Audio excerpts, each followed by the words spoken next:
महाराष्ट्रातील 3 रिद्धी-सिद्धी मंदिरापैकी हे एक मंदिर आहे. हे मंदिर बांधण्यासाठी तब्बल 42 वर्षे लागले आहे. हे हेमाडपंथी मंदिराच्या आयुष्यात तब्बल 1000 वर्षापेक्षा जास्त असते. हे एक धार्मिक स्थळ नसून स्थापत्यकलेचे वास्तूचा अद्भुत उदाहरण आहे. नमस्कार मित्रांनो, मी महेश. तर मी आज आले सोलापूर जिल्ह्यातील मंगळवेढा येथे रिद्धी-सिद्धी महागणपती मंदिर बघायला.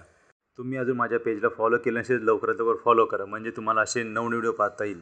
या मंदिरात आपल्याला महागणपतीसोबत रिद्धी-सिद्धी बघायला मिळतात. त्यासोबतच मंदिराच्या परिसरात आपल्याला अष्टविनायक, 3.5 शक्तिपीठे, शंकर पार्वती, विष्णू, बालाजी, दत्तात्रय, राम, सीता, विठ्ठल यांचे सुद्धा आपल्याला दर्शन घडते. मंदिराच्या मेन गेटासमोर आपल्याला 2 मूषक दिसतात. त्यातील पहिले मूषक सूर्य मूषक व दुसरे चंद्र मूषक हे स्वागतासाठी उभे असतात.